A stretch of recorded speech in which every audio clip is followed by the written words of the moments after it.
Well, happy Monday. We are back with another episode of Marvel Monday. I'm Keels, this is Teetz, and this week we're mixing it up a little bit and we are going to steamroll through not one, but two movies.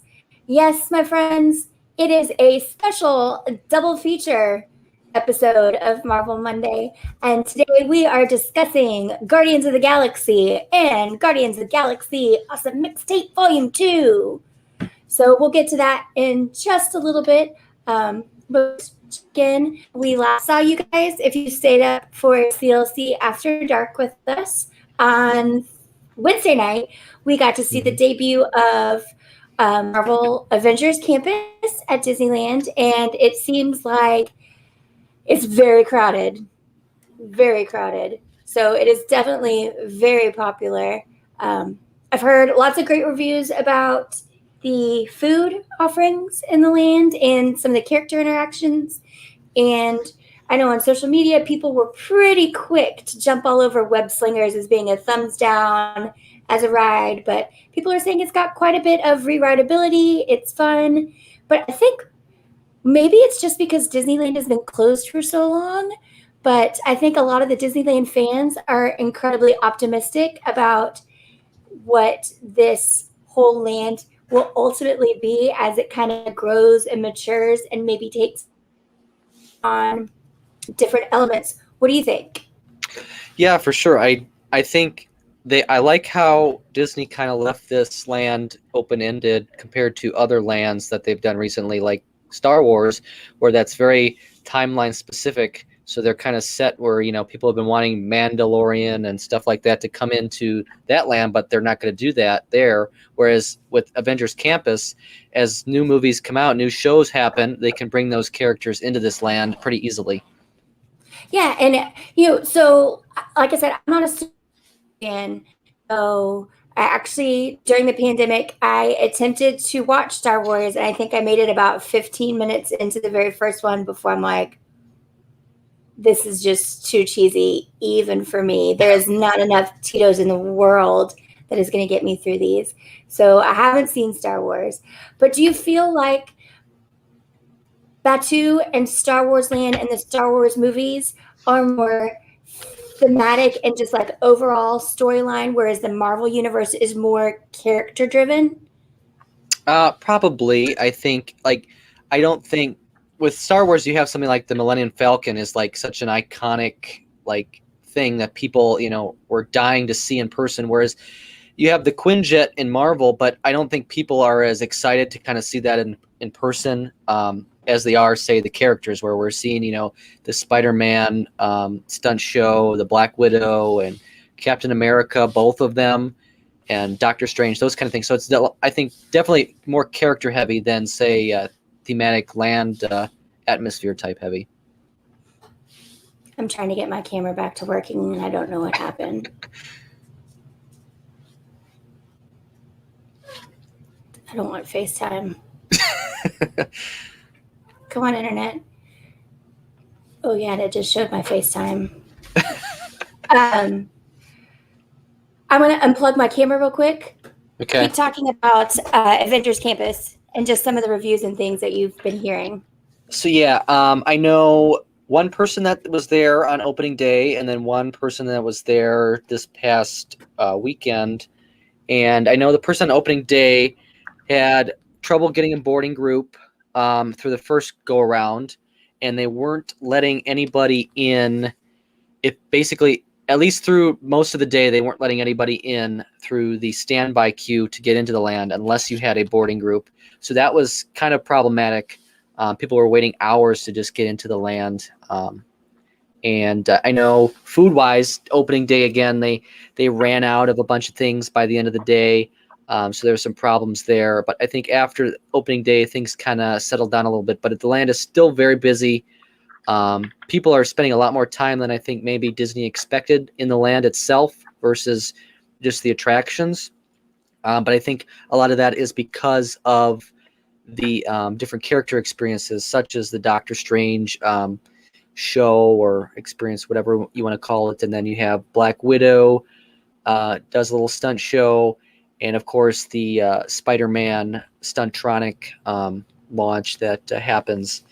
So I think those are definitely some big things there. Web slingers, it's kind of hit or miss. Some people love it, some people hate it. Some people, I know one review I saw from the person that was there on opening day was that it's easier than Toy Story Midway Mania. You can score. It's a little easier to score on it. The technology works well. I didn't hear anybody specifically mention the upgrades that you can buy, so I don't know how well those worked. So I guess it's kind of, I haven't seen a whole lot about those things that you can buy to kind of change your experience on web slingers.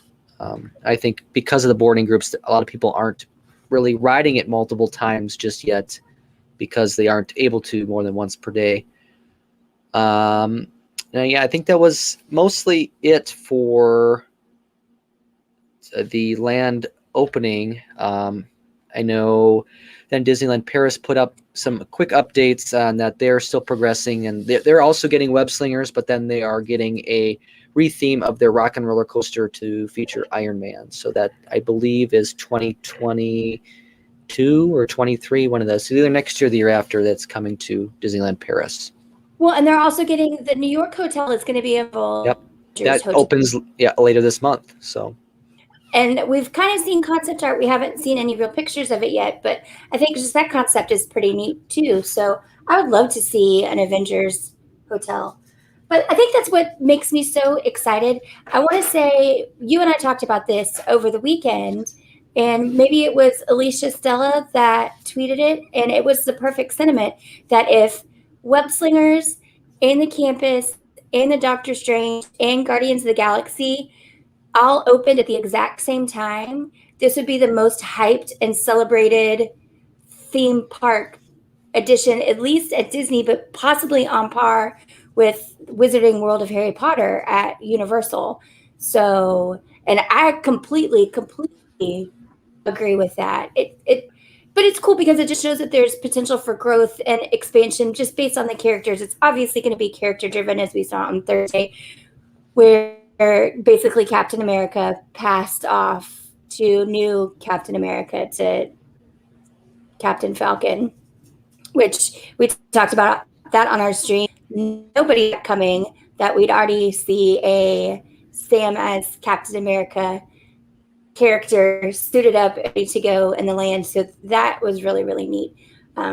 Like you were saying, I've had friends that were just lucky enough to get into the land because of mobile ordering for food.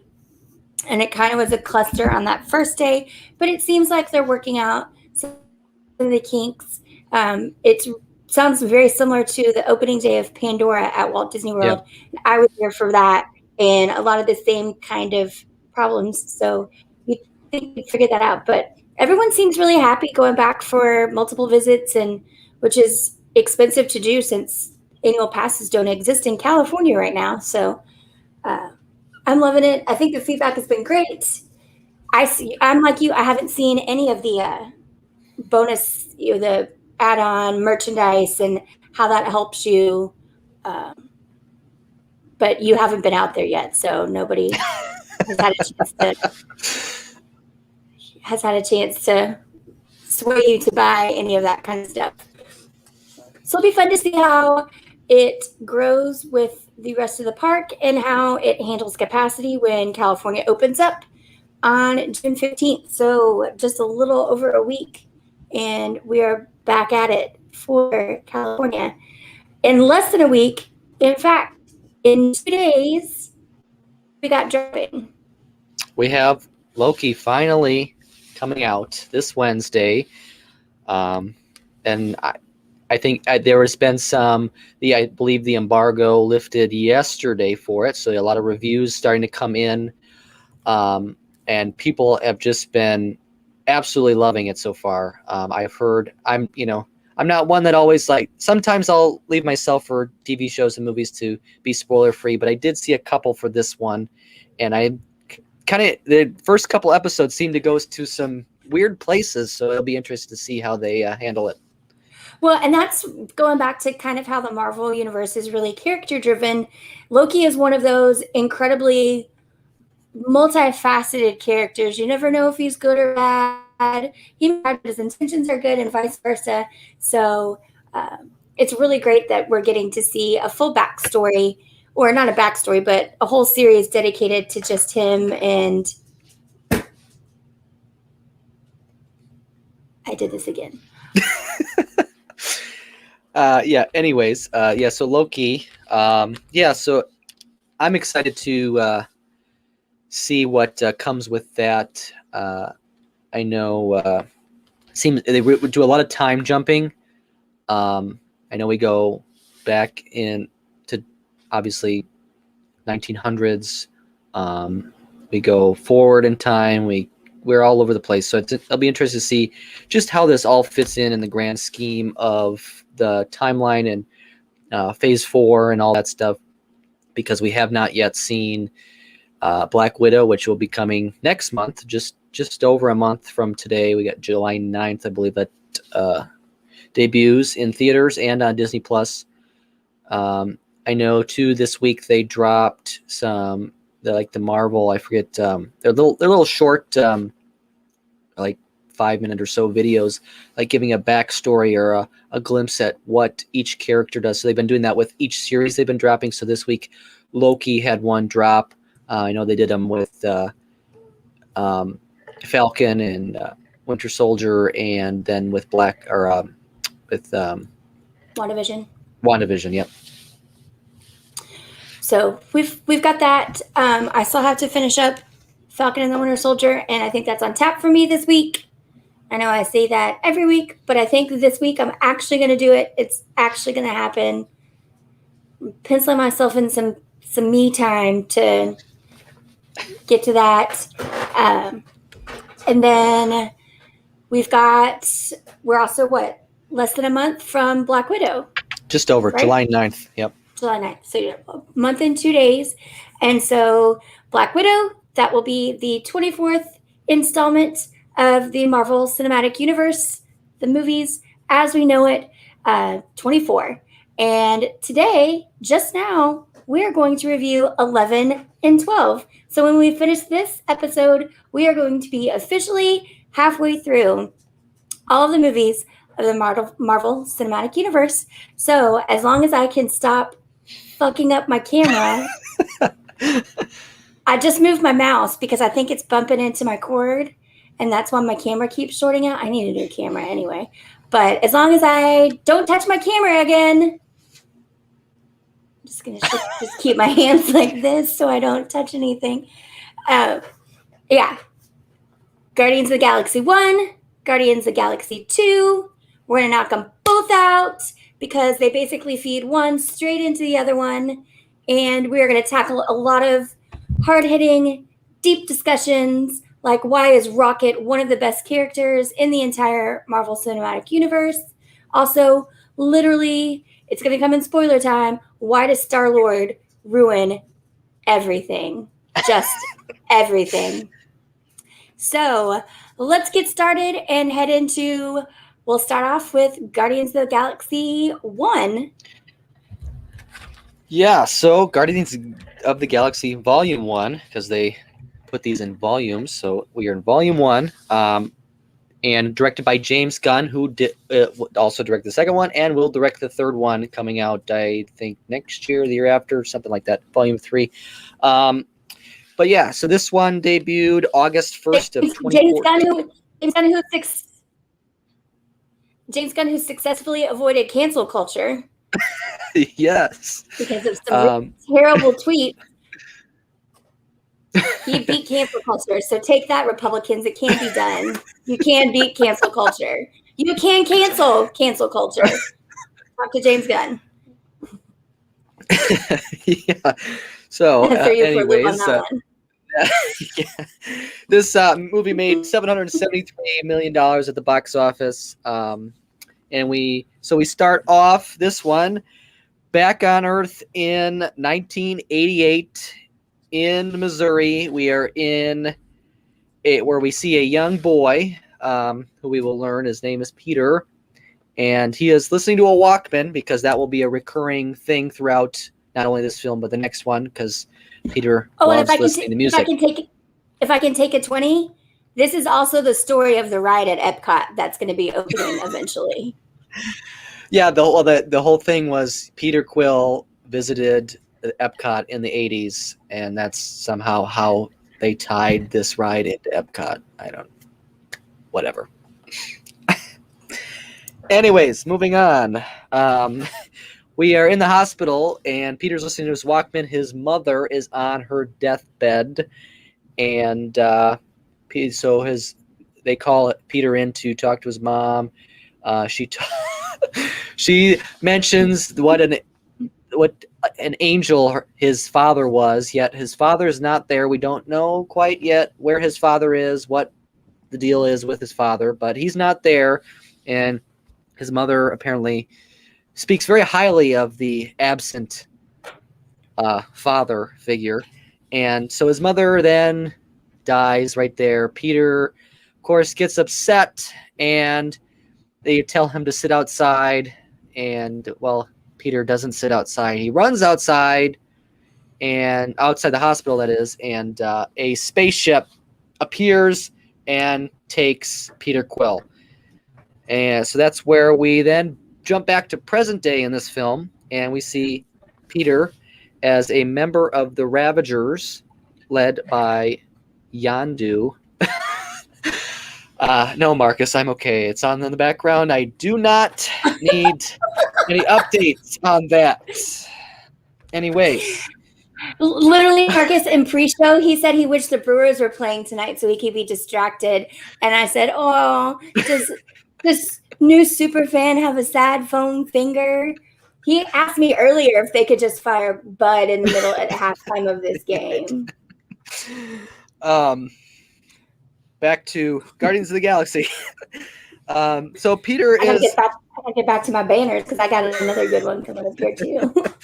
So Peter is, we see Peter dancing to his music once again, because we know Peter loves music at this point. And was it the Walkman that gave it away? He's on a mission from Yondu to capture or retrieve some orb that apparently is wanted, and they'll get paid for. So he's out to get this orb, and he's on the planet Morag, and he's met by this guy named Korath the Pursuer, because apparently every villain in this film needs like a end title to their name. Like we have Korath the Pursuer, and we'll find Ronan the Accuser. So I mean, everybody needs. You're Teetz the Tiny. I don't know about that one, but I thought we ran that by you already. Anyways, so yeah, Korath the Pursuer works for Ronan the Accuser, and there's a small little battle that commences because Korath wants the orb, but then Peter also wants the orb because he's got to take it back to Yondu. So Peter's all like, well, why does this guy want the orb? Anyways, Peter somehow escapes this Korath guy and takes the orb, but he decides, well, because I guess this is highly sought after, I'm not going to take it back to Yondu. I'm going to take it to the broker myself and see what this thing is worth. So Peter, decides to do that. And then we're on Xandar, which will be the main planet of this film. And this is where we meet Groot and Rocket Raccoon. And we see Rocket is got some like scanning device. He's trying to find who his next target or bounty is going to be, because Rocket's all about himself and what he can do to make money and steal things and all those kind of things. So this is where we get wrong about that. And this is where we get our Stan Lee cameo, because he's scanning the crowd and there's Stan Lee. And so yeah, Stan Lee cameo, and then we now I lost my spot. Quill takes the orb to the broker, and the broker is inspecting it, and then Quill's like, yeah, some guy named Ronan or whatever wanted this thing. So I was like, I don't know what that was all about. And then the broker was all freaked out. He's like, I don't want anything to do with this. You take that back. I'm out of here. Get away. I don't want anything to do with the orb. So Peter then is shut out of the broker's place. I don't know what you want to call it, store, shop, whatever.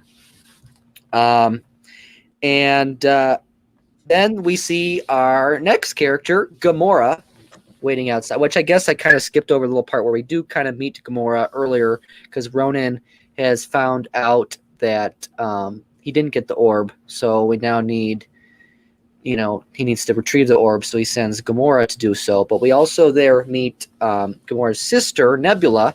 They're not blood related because one's blue and one's green. But we have two sisters who are the daughters of our grand titan, Thanos, who is, of course, our overarching villain for the entire Infinity Saga. If you didn't know that by now, that's your own fault. But so here's my quick take on this. The reason why these movies are important is because we established the Thanos story and the role that Thanos is going to play for the next 12, well, at least 11, probably 12 movies afterwards. Other than that, these movies are just Pirates of the Caribbean in space. So back to Xandar, and we find Gamora as outside the broker's place, and she's like, well, what the heck happened in there? She doesn't know who Peter is at this point, but she wants to retrieve the orb because she was sent by Ronan to do so. And Gamora, they have a little battle scene because Gamora's fighting Peter, and Peter's like, well, I ain't giving this to you. I don't know who you are. And then we end up with because Rocket and Groot then get involved because Rocket can't, avoid whatever's going on. So then we see the Xandarian military jump in, and they're all captured and taken to a prison out in space called the Kiln, which will be another place where we meet some great characters. And our next big introduction, I should say, is Drax, who is in jail, and he's played by Dave Bautista. And he's the big little guy right above my head. Yep. And that's him. Drax sees that Gamora is now in jail, and Drax is not happy about that, and he wants to kill Gamora because Ronan, who Gamora worked for and is involved with, killed his family, and Drax is all about the revenge he can get for his family being killed. Quill comes in, being the sweet talker that he is, and tries to reason with Drax, saying, no, we need her. We're going to lure Ronan in with her, and then you can kill Ronan, and you don't have to worry about Gamora. So that was his whole plan there. Then we jump back to Ronan and Thanos have a little meeting. We learn that, or we see that they're not on the best of terms at this point. Ronan's is pretty upset with Thanos. Thanos is like, you better get me that orb or else I'm going to kill you. Ronan doesn't seem very afraid by that, but maybe he should be. So then we go back to the Kiln, and Rocket and the group of them are devising this plan to escape because Rocket says he can escape this because he's escaped prisons like 22 times or whatever it was. So he's got this big plan that they're going to get to escape. And so they basically execute it. Rocket sends Quill to get a prosthetic leg, which in the end, Rocket just wanted as a joke. He didn't actually need the leg, but that's just Rocket for you. Because the big thing about these movies is there's a lot of comedic relief points, and I think they're just a lot of fun in that sense.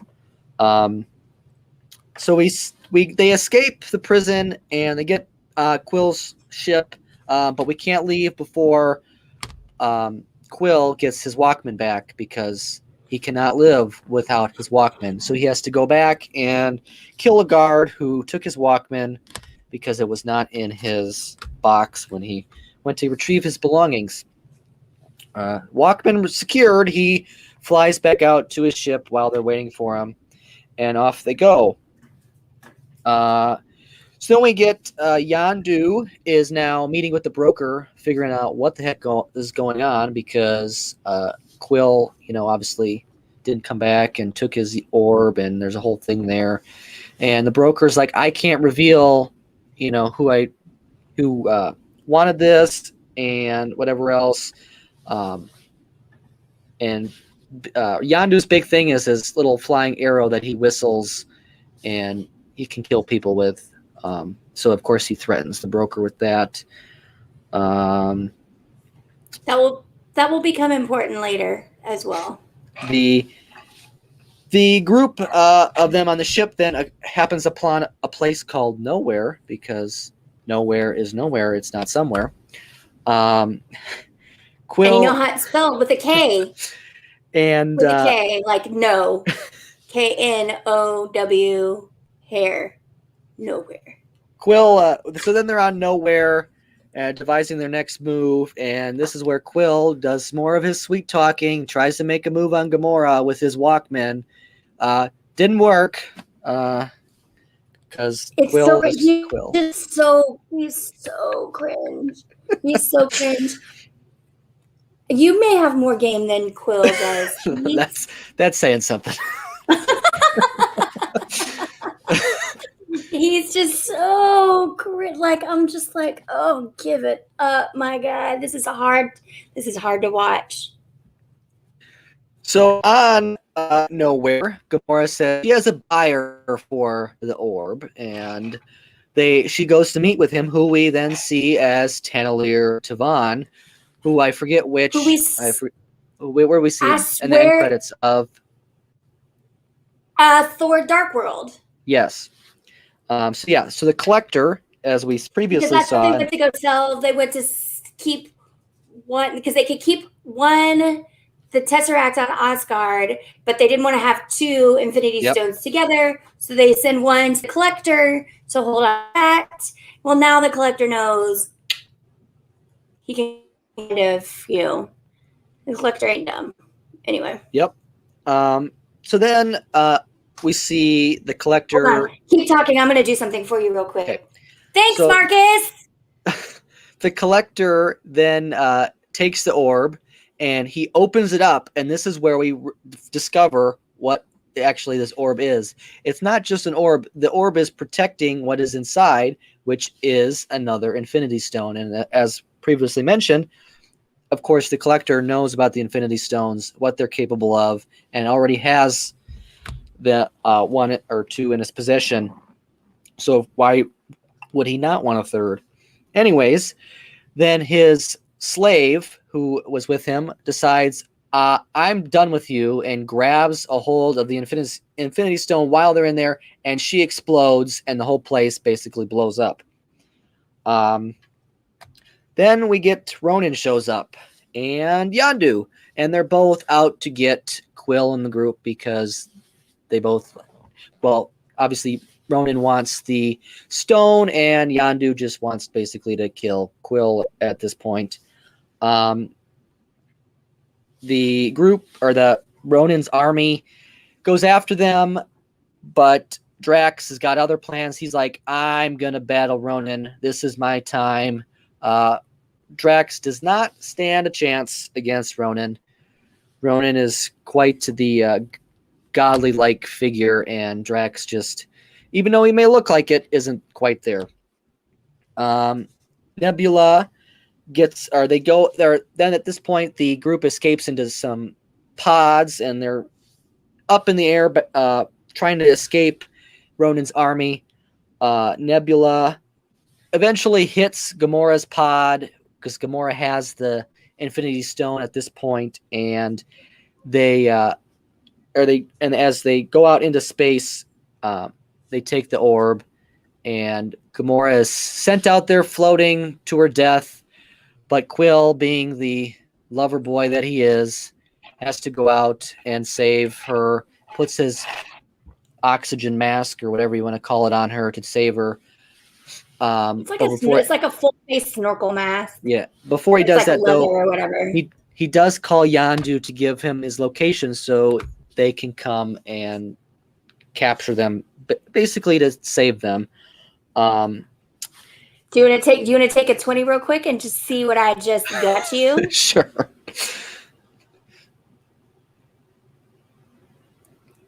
Oh boy. Do they open them up?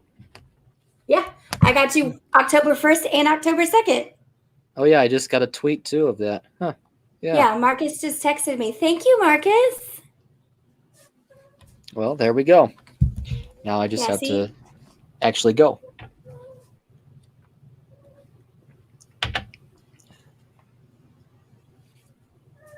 You're welcome, Perfect. Teetz. Well, thank you. All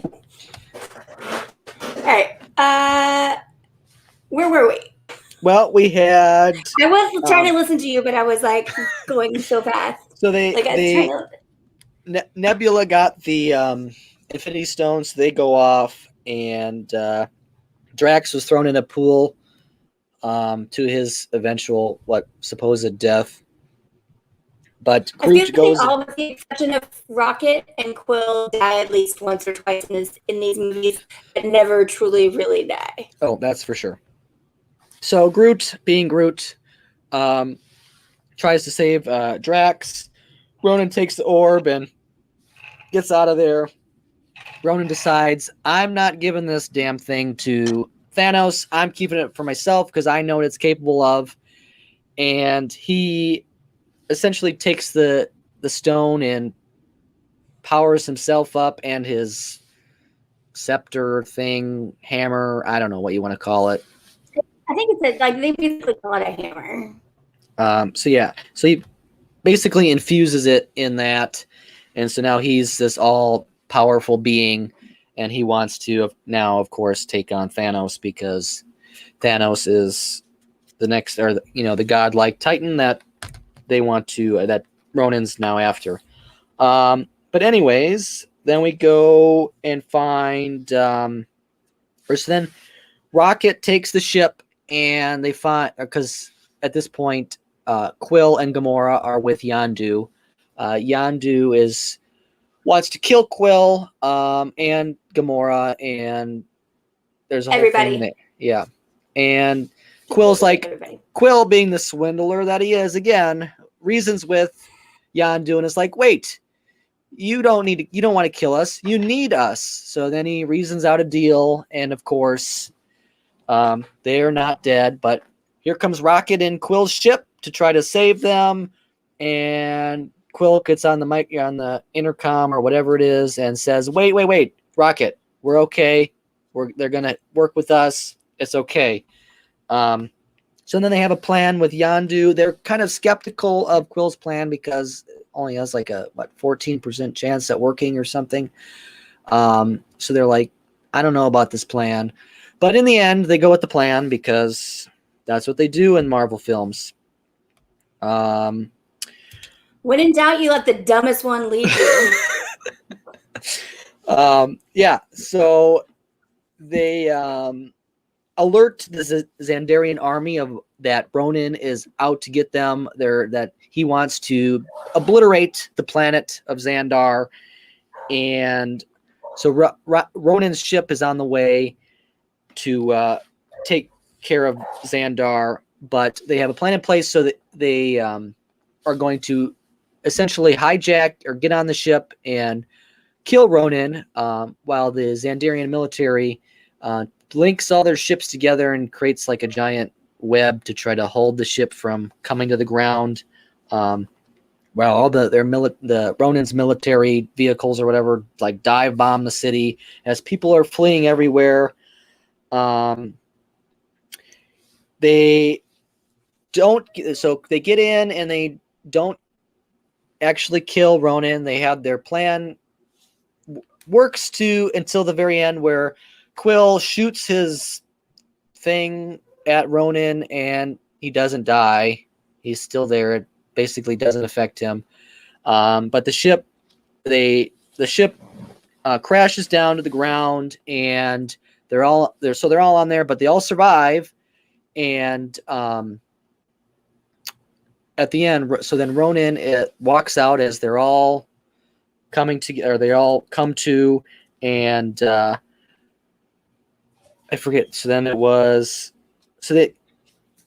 how did it happen? Because they had like he had the stone, and then they used the rocket, like reinvigorated the gun that they used earlier, and shot the hammer, and so the hammer then, like, the stone comes out of the hammer, and Quill jumps and tries to grab it. He grabs it. Well, it's like overtaking his body. It's going to kill him or whatever. But then he links arms with everybody else, Gamora and Drax and Groot and Rocket. And Rocket. So they spread out the power. They spread out the power between all of them. And then the fourth, like, direct all the power toward Ronan and destroy him.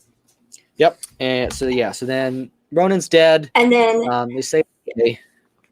And then we see Gamora. Always quick thinking, that Gamora. Always looking out for A#1, Gamora. She's not a dumb like Jane or anyone else. She's proactive. Gamora takes the stone and immediately puts it in another orb. Yep. And so then Yondu is set to get the orb and take it, because Yondu, that was their deal for him helping him out. Well, then they switch the orb and give a Yondu an orb that was empty, didn't have the Infinity Stone. So they still have the Infinity Stone, so they have that in safekeeping. As Yondu's taking off, he says that Quill, when they picked him up, was supposed that he was hired to take him to his father. So at the very beginning of this movie, when we saw him picked up at the ship, well, that was Yondu hired for a job to take him. Well, Yondu never took him to his father, kept him for himself. And this will, of course, then lead into our second film. The Xandarian military relieves them of all their previous charges, and they're all fine and great. And Quill gets a brand new ship, and they go off to become the Guardians of the Galaxy. Yeah. So we just get a little in Volume 1, we get a little dose of, because every Avenger has some dad issues, and now we see just a little hint of what is to come in Volume 2, and that's Peter Quill and his dad, or his dad that he doesn't know about. They call themselves the Guardians of the Galaxy because just kind of mocking Ronan, but then, they're celebrated, their criminal history is completely expunged, like, they're all heroes now, and they have, like, Quill learns a little bit about his background, and that they've deciphered that he is, like, part alien. He's part human, or half human, and his father belongs to, like, an ancient alien race that they haven't yet encountered, but they know about. And then the Guardians leave, and we also see poor little Groot is just like a stick, or like a little twig now. He's just a little stick. So, and Rocket put him in a put him in a pot. Yeah. Put him in a pot so he can grow back. And then to close out, we just see the Collector sitting in his destroyed House of Collections. And because it's the 80s, who do we see? Howard the Duck. Yep. Which you have no idea who that is anyway. So yeah, Guardians of the Galaxy 1. It's really good for backstory, develop you. So now we kind of know, like, the plot is forming what is the end game of all of this story. We start to see it develop. We don't know that Thanos is truly the big bad guy, but we're starting to get a real idea that maybe he's someone that we need to pay more attention to going forward. But now we have identified how many Infinity Stones by this point. Trace. 3. And we know who possess each of these Infinity Stones. So we head on. All right. So what are your thoughts on the first volume of Guardians of the Galaxy? It's fun. I think it's a lot of, like I said previously, it's a lot of comedic relief. They do, a lot of jokes and stuff. Rocket is essentially your comedian of the whole, both this movie and the next one.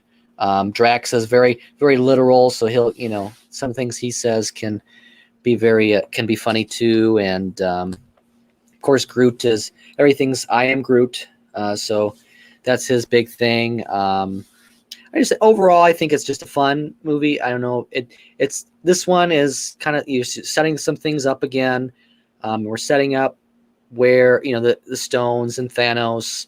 We're setting up the second film where we are eventually going to meet Peter's father and stuff like that. So it's a lot of setup type stuff again.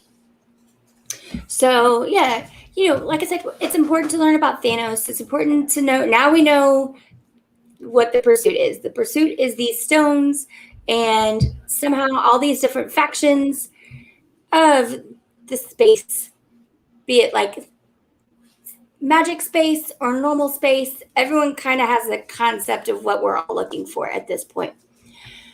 So that was Guardians of the Galaxy Volume 1. Volume 2, we start off with a really quick flashback again. And so this one is called Awesome Mixtape Volume 2, which I think it also could just be called Guardians of the Galaxy Daddy Issues, because it's not an origin story of a male character in the Marvel Cinematic Universe if he doesn't have some kind of issue with his father. And little did we know, and little did Peter know, boy, his father is a mess. A mess. So I'll let you start this off. I'm going to let her out real quick, and I'll be right back. Okay. And so Guardians of the Galaxy Volume 2 debuted in May of 2017. Made a little bit more than the first, $863 million at the box office. As mentioned, we do start out with a flashback back in 1980 in Missouri. Back on Earth, we see a couple driving in a Mustang, and we learn that these are Peter's parents. His dad is played by Kurt Russell. One thing I think we see in all these Guardians films is the casting is just you have a ton of big names. We'll see some others coming up in this one as well, but just like your title characters for the Guardians and others that play in this film, there's a lot of big names. But yeah, so then we flash back to present day, and we see the Guardians are trying to protect some and get some batteries or whatever, and from this, and then this giant alien type beast is going to eat them, or I don't know. So they have to kill the beast. And we just have little baby Groot is just dancing along as the title credits roll and actions happening in the background. And he's just dancing along to the music that's playing, because of course music a big part in this film. The group saves the batteries from the beast, and then they take them into the sovereign leader Aisha. Can I ask a question real quick? Sure. What is cuter, Baby Groot or Baby Yoda? Baby Yoda. That was the wrong answer.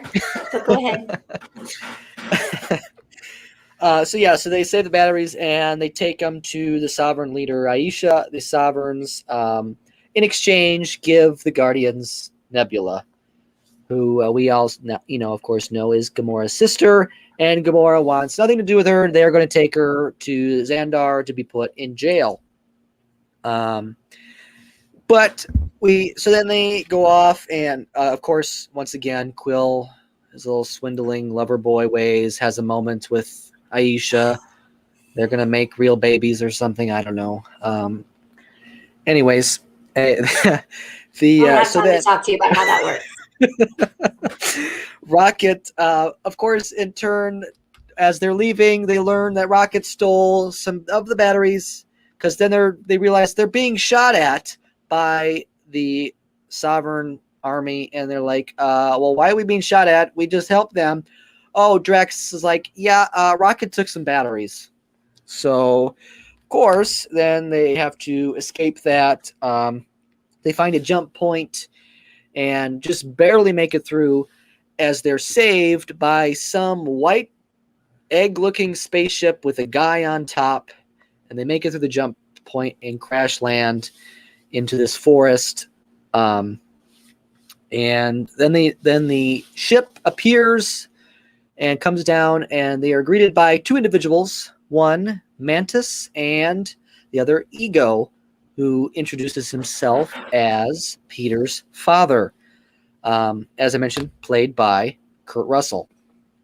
And so then, introduces himself, and then we go off and see Yandu is with the group of Ravagers, and this is where another big name comes in. Sylvester Stallone is in this movie, and he is one of a Ravager leader. They essentially like banish Yandu for what he's done in the past, and then Aisha shows up to talk to Yandu because she's like, well, they stole from me, so now we need to get back at them.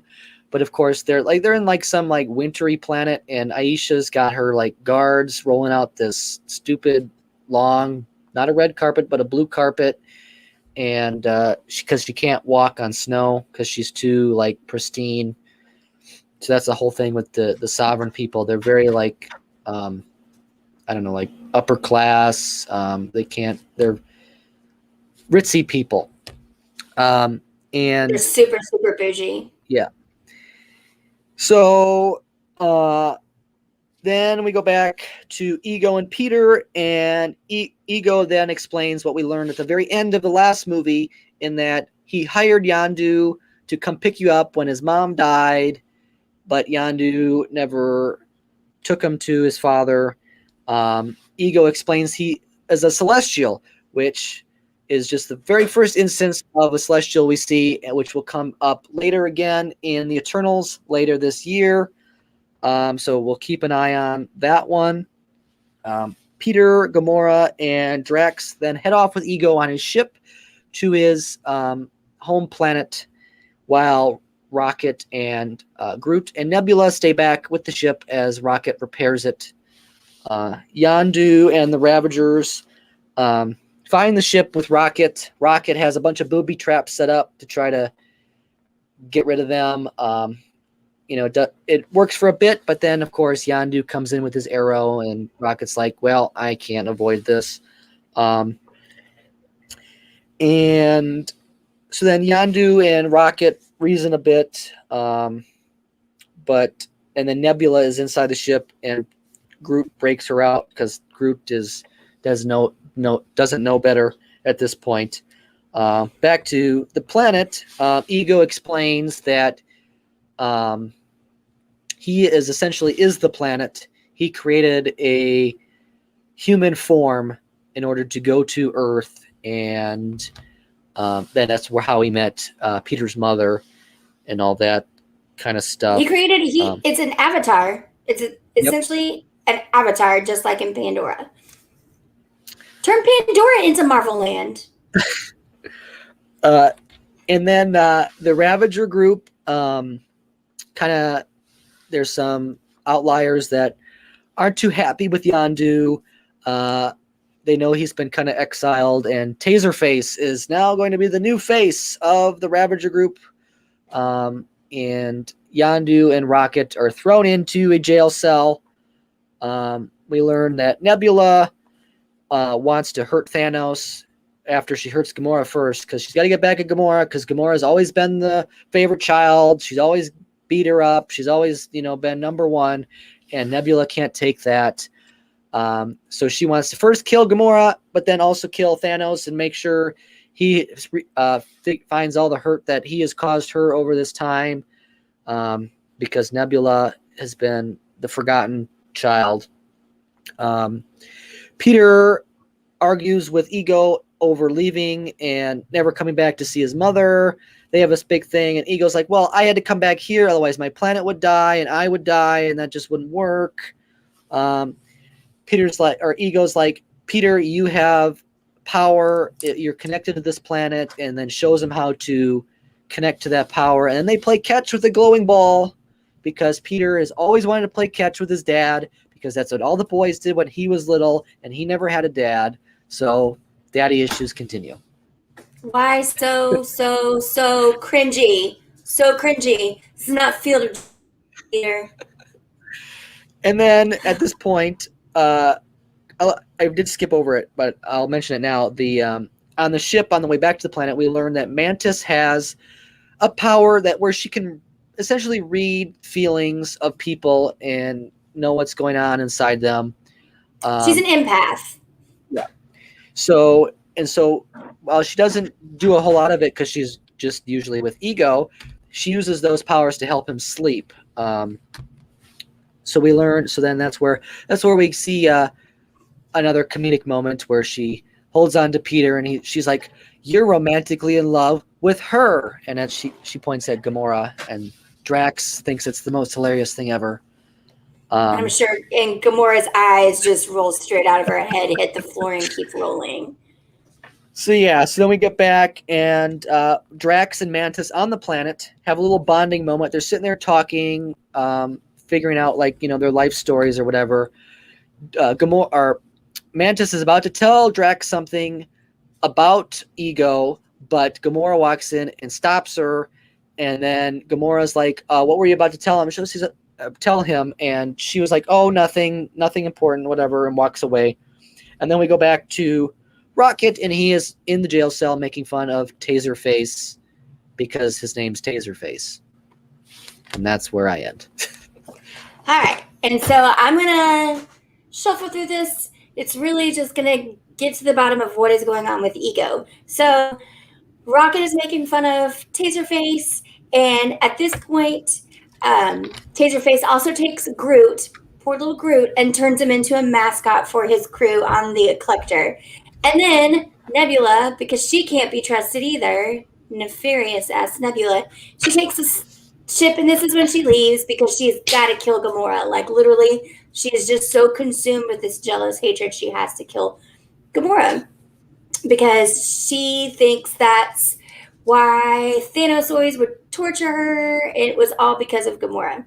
So, so while they're in the jail cell, Rocket and Yondu just kind of start talking, just chat, and they find out that they have a lot in common, including, then the subject goes to how Yondu feels about Ego, and he basically tells Rocket that he was hired by Ego to take Quill and give it to him, but he knew that it wasn't for the right reasons. This is like our bachelorette moment.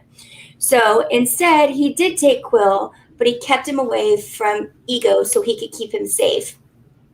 This is when Groot to steal the Yaka arrow to help him escape, and is kind of stopped from that by a Ravager that's loyal to Yondu. But that way, Rocket, Groot, Yondu, they all escape in this section that kind of breaks off. And then it's like a chase scene. We have a million of these in every movie. But they get there in time to get to Ego's Island to help Peter. Because God knows Peter can't help himself. Taserface tells the Sovereign what's going on right before Yondu kills him. And the rest of them, like Ravagers. Meanwhile, here's Nebula. She shows up at Ego's Island and tries to kill Gamora. And of course, Gamora survives. And fool me once, she and Nebula kind of make up and form a truce. They're going to get through this together. And they're going to figure out what's going on this weird kind of crazy island that Ego lives on and says he's part of and is part of him and all of this. They start kind of cruising through these caverns beneath the planet, and they just come across bodies, skeletal, all these remains of everything. And then it's at that point in time that old Peter's daddy turns out to be not a great guy, and it kind of reveals his whole big plan. He traveled the universe and literally spread his seed everywhere with women of different makes, models, you name it, and just had babies all over the place. Um, Especially life forms that I think he said he found disappointing. I think that was the phrase he used. And he planted all of these seedlings on these thousands of worlds that would terraform into new extensions of him. So basically, Ego is out here creating this master race of celestials that are modeled after him. But he needed a second celestial's power to activate all of these seedlings. So he had children, so he just starts having all these kids all over the place, hoping one of them sticks. And then he hired Yondu's Ravagers to go and collect all of these kids and bring them back to him to kind of see what could access the celestial power. And it's like every other one, when it didn't work out, because typical what you have when your daddy doesn't love you and you can't do what you want, what he needs you to do, he just murders you. So it's like every other child, the ego's like, nope, nope, nope, nope, nope. But somehow the world's biggest dummy in space, who can't do a damn thing right, is the key that ego needs to unlocking all of these seedlings to help them start terraforming, and that is Peter Quill. Apparently he can harness this power, and because Peter is just so desperate to have his daddy love him, he's like mesmerized by it. So he goes along with it and helps Ego start activating these seedlings to start terraforming that are eventually going to consume every world and every person. And then, Peter's going along with it. This is great. Me and my dad making this happen. This is exciting. I'm part of this planet. And then Ego slips that he killed Peter's mom on purpose. And Peter's not happy about that. So he fights, so he's gonna handle that. And so at this point, it's Mantis is back with the group. She's with Gamora, Drax, and Nebula. And she decides to let the cat out of the bag. She wanted to tell Drax this secret a while ago. And so now she's letting it out, what Ego's plan is to, take over all of the space, all of the universe, every planet, every existence. And that's right where Rocket and Group and Yondu arrive. And all reunited, except without Quill. Probably better without him. The Guardians are all back together. And they fight through some drones. They get to Ego's Island. Listen. And there's some stuff there's a thick thing. They can't get into Ego's brain. Group may plant a bomb made from the stolen batteries that Rocket got. Peter fights Ego, and then the bomb explodes and Ego melts away. Yondu flies in and saves Quill because Quill is incapable of taking care of himself. And then ultimately sacrifices himself to keep Peter safe, which is again so dumb because we've seen that he brings absolutely nothing to the table. Literally nothing to the table. What does he do? We're like 2 minutes. Well, we're way into overtime, but we're like 2 minutes from spoiler time where we talk about how he just can't do anything helpful. So, so Yondu sacrifices himself because he came to think of Peter as like his adopted son. So again, playing into Peter's little dumb tiny pea brain and emotional desires. But they cremate him and they spread his ashes in space. Meanwhile, Nebula takes off again, so she's going to go kill Thanos herself. Good luck with that. He's like 98 times your size. And then a swarm of Ravager ships show up and they surround the Guardian ship, and it turns out that Rocket sent word about Yondu's sacrifice, and the Ravagers came to perform like some ceremonial thing, a funeral, so he's back with them. Anyway,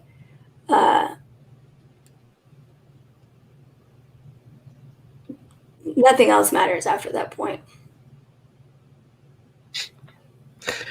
Don't forget about the famous line that Yondu says, "I'm Mary Poppins, y'all."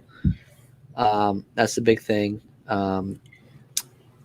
We also do the Stan Lee cameo is while Groot or not Groot, Rocket and Kraglin, Yondu's little sidekick, is they're bouncing through space, and we see them pass through this little jump point where then Stan Lee is sitting on a rock talking to some alien life forms or whatever. Oh, the Watchers. Yep. The Watchers.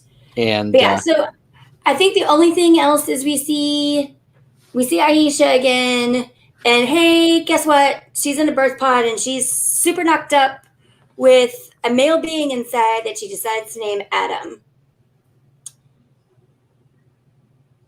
Groot is growing.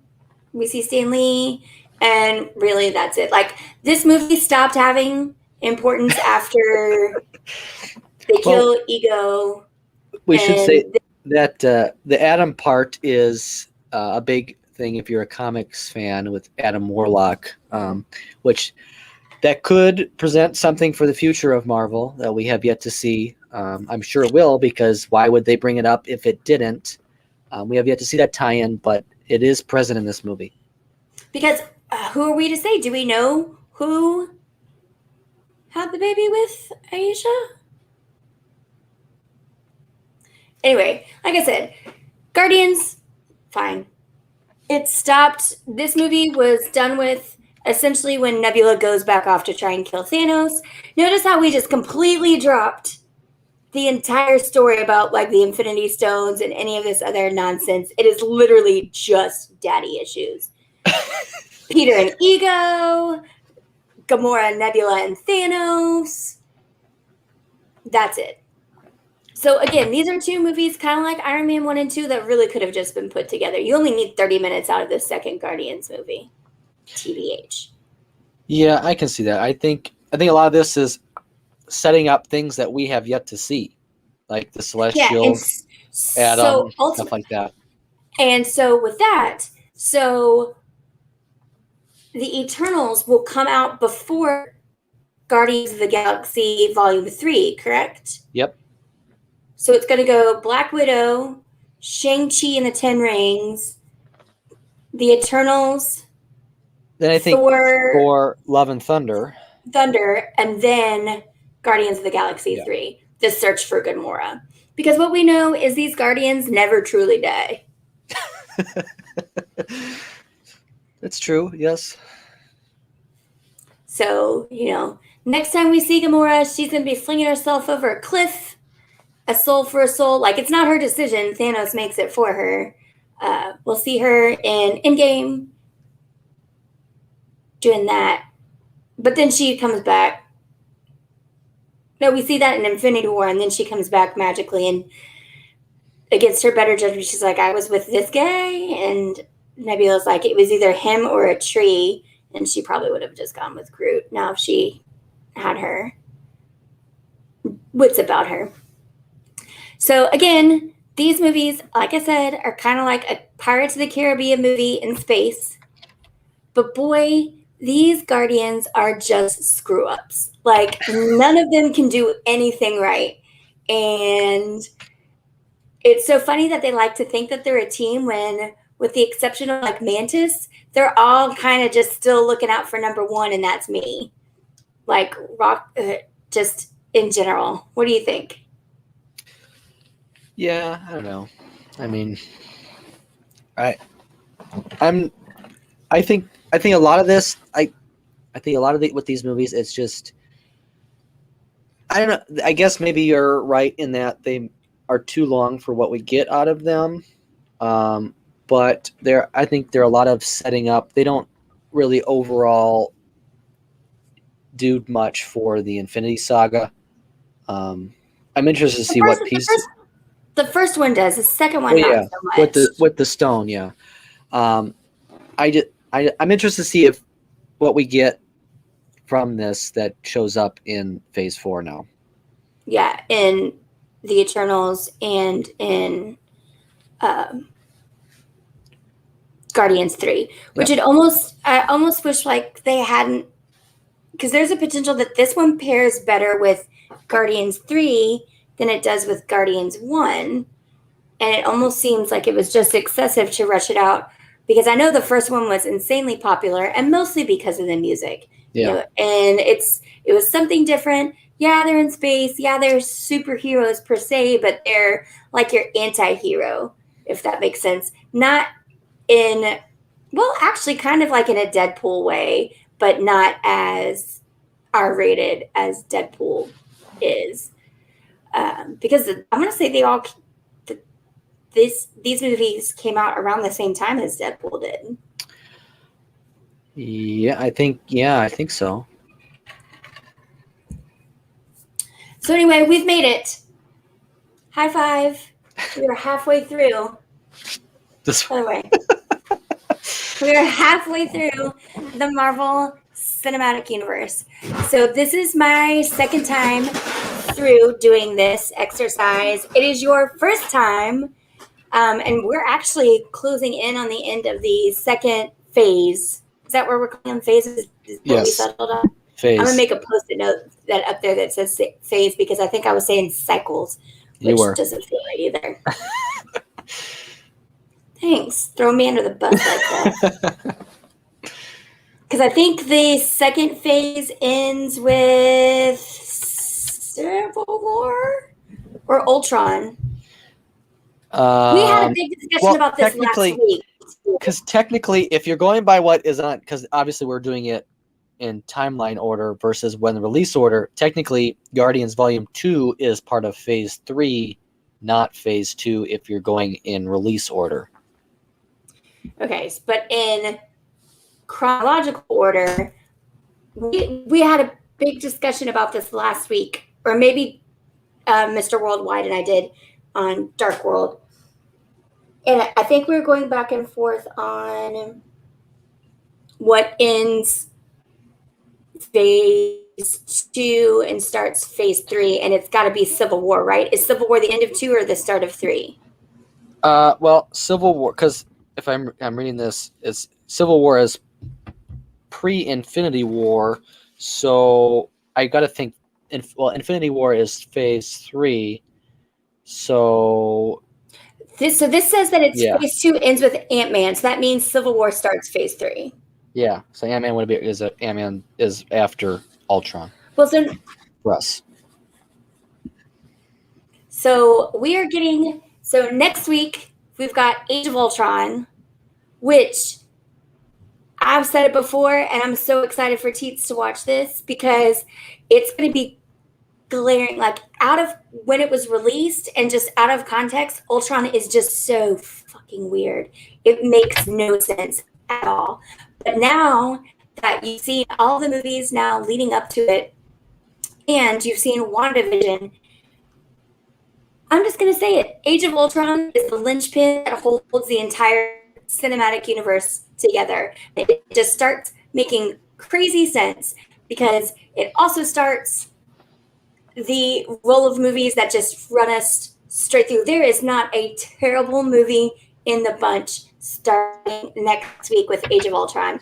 We go Age of Ultron, we go Ant-Man, we go Civil War, we go Spider-Man Homecoming, which is great, Doctor Strange, Black Panther, Ragnarok, Infinity War, Ant-Man and the Wasp. Okay, that may be but then Endgame, and then Spider-Man Far From Home, and then Black Widow.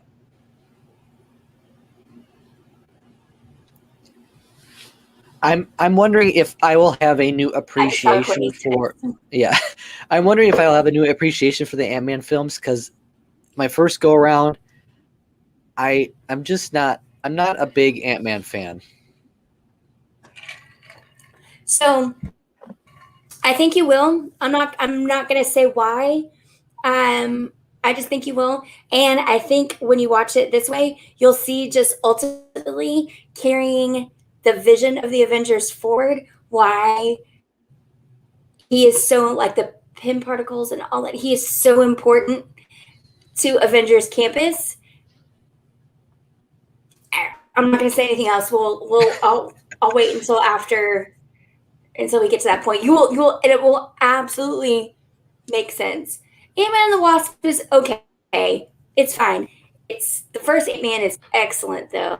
And I like the kind of comparison you can make between Scott and Tony Stark.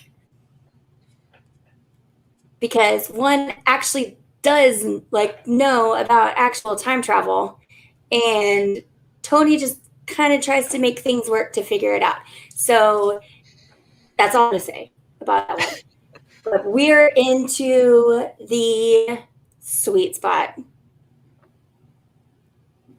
I'm so excited. We're going to have, when we get to Black Panther, it's a 2-hour episode. You going to take that one on your own? I'll lead this one. I can tell you what happens in Black Panther. I was going to say. Start to finish. You don't even need notes. I don't even need notes. You know what? Also, if you need I can quote the entire last hour of Endgame. If you need that too, I can just sit here and just start running through it. So, yeah, I'm ready. We've made it. We've fought through all the crap, and now we're about to get to the good stuff. It's all starting to make sense. And so thanks to the Guardians for at least one movie trying to be pertinent in the realm. I will take Teetz's advice under advisement and not shit all over volume 2 until we see the Eternals. And I think you're right. And so how are you enjoying watching the movies this way so far? I mean, we've obviously touched on it pretty much every week, but I like how things just kind of fit together this way. I kind of forgot. It's been a while since I've watched these films too. I don't tend to revisit any movie really a lot. So I've only watched a handful of them a few times. I know like Infinity War and Endgame I both saw in the theaters twice. And then Did you cry? And then of course a couple times. You did? A couple times at home I saw them as well, but otherwise a lot of them I've really only just seen once. I don't tend to revisit them much. So this is really a really big refresher for a lot of these movies. So it's been a while since I've seen both of them. Obviously I didn't finish the second one fully, but what I got through, and I think I kind of forgot how the first one kind of fits in the whole Infinity Stone thing so much. And then now knowing what we know going forward and watching what I did of the second one and seeing how it may play into future films that we have coming up, I think that was a big thing too. Yeah. I still think they're like just big space fuck ups. You know, you can't count on them for anything. And we'll see that again in Infinity War and Endgame. Because we really don't see them again like in mass or in well, no, we see them in Ragnarok. Yeah. We see some of them in Ragnarok. But yeah, we don't see the rest of them like in mass or as the true Guardians of the Galaxy until we get to Infinity War and Endgame, which is not that far away. So it's cool. It's like I said, everything pieces together so well. It's so brilliant. And when you see how many years apart they're written, it just goes to show you the brilliance of the writers and the illustrators for Marvel in the comic books and just the different variations and storylines that they tell and that they progress from the original characters even to what their modern updates and modern storylines and different lives and different cycles that they lead, how they've been able to just piece everything together. It's so cool. I think it's one of the reasons why I love the Marvel movies over, say, like DC and DC Comics and all of that. So I enjoy it. I don't like the Guardians. They're not my favorites. Like I said, they're just not my favorite either. But it's fine. I can't wait. It all gets real next week. Well, I would think maybe not next. Ant-Man's next week, isn't it? And then, or no, Ultron, then Ant-Man, right? That's what we Yeah, got. Okay, Ultron. Yep. Yeah. Okay. yeah. So I may watch Ultron. No, that's a lie. I'm gonna watch the last hour of Endgame. It's what I do after every Marvel stream. Literally, by the time we actually get to Endgame, I'm just gonna take the last hour of our stream and just do a one-woman show of the last hour of Endgame. Well, I'm sure that will be a long one too, because that's a 3-hour movie and to begin with. So So yeah, these two Guardians movies came in at right around, again, 2 hours, maybe a little bit over.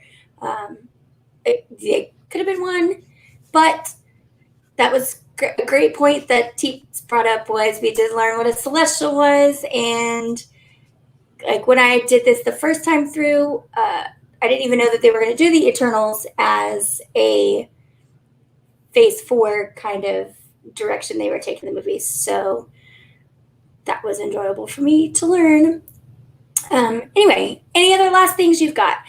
If you guys are enjoying this Marvel content and you're watching us on Twitch, hit that purple follow button. If you're watching us on YouTube, hit that red subscribe button, hit the bell notification. You never know when we're going to go live with a special show like Teetz's Tuesday Takes or CLC After Dark. I'm hoping we're going to have a Sunday stream pretty soon to talk about summer plans. You've got a trip countdown that is now officially under a month. Do you want to talk about that real quick?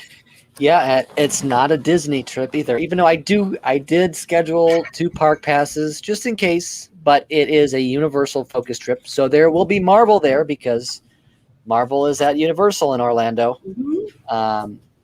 So yeah, I'm excited. It's going to be some new things, in some new hotels, Volcano Bay. So it'll be exciting. But I probably will sneak over to Disney for a day just because. Yes, it's going to be impossible. Worst case, you just go to Springs and get your homecoming fix. I have thought about that too. Yeah. So Teetz is going to be there July 4th weekend. Courtney will be there in middle of July. I will be there middle through the end of July. So we're going to have lots of content, new content. Maybe not live streams per se, but follow us on our blog at crescentlakeclub.com. And if there's anything you want to see while we're there, let us know so we can take pictures. Let us know on our socials. We're on Instagram, Twitter, and Facebook. And I think maybe Snapchat. Did you just sign up for Snapchat? I did not. I didn't even consider Snapchat. Did you personally just sign up for Snapchat? No, I've had a Snapchat for quite a long time. Interesting. I don't think I was imagining seeing something. I mean, anyway. The only thing maybe I consider is TikTok as our next thing, but I'm too old for that. Yeah, I want to see TT's TikToks. That would be amazing. I'll have Sid help me. TT's TikToks. But yeah, hit us up on our social media if you want to see anything from when we're there. Teetz and I will be Universal heavy. Courtney and I will be Disney heavy. I may even do some reconnaissance to SeaWorld and check out some resorts and other things that are going on. Then, just confirmed, we've got our big October trip. 50th anniversary of Disney. And then, fingers crossed, the inaugural sailing of the Carnival Mardi Gras. So we've got a lot to talk about, a lot to look forward to. Maybe a Disneyland trip for me this summer. We'll see how things shake out. But we're going to have some really great content. So make sure you guys follow along and get subscribed so you know next time we go live. Like I said, I'm hoping we have a Sunday show in the next 2 weeks and get the whole gang together and talk about our plans for the summer because we all have a lot of stuff going on that's really fun. You got anything else? Only thing I was going to mention is tomorrow, the second edition or next volume in my Making Memories 50th anniversary look back at Walt Disney World Entertainment. Tomorrow is the 1980s parades of the Magic Kingdom. So we're moving on up a decade. Last week was the 70s, and this week will be the 1980s.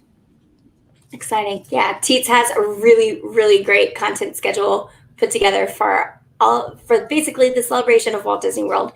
He's got a lot of great stuff coming. So make sure you follow us on our blog at crescentlakeclub.com. And that's Crescent with an S.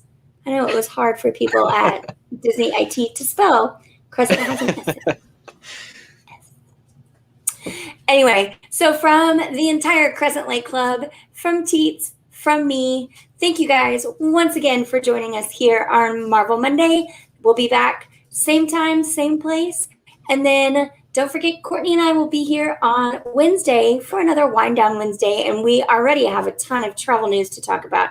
Lots of changes going on at the parks, specials, things to start thinking about. Maybe we'll just go ahead and get a jump on some of that summer travel talk. So we'll be back here at 8 o'clock Central Time again. But anyway, thank you guys so much, and we will see you real soon.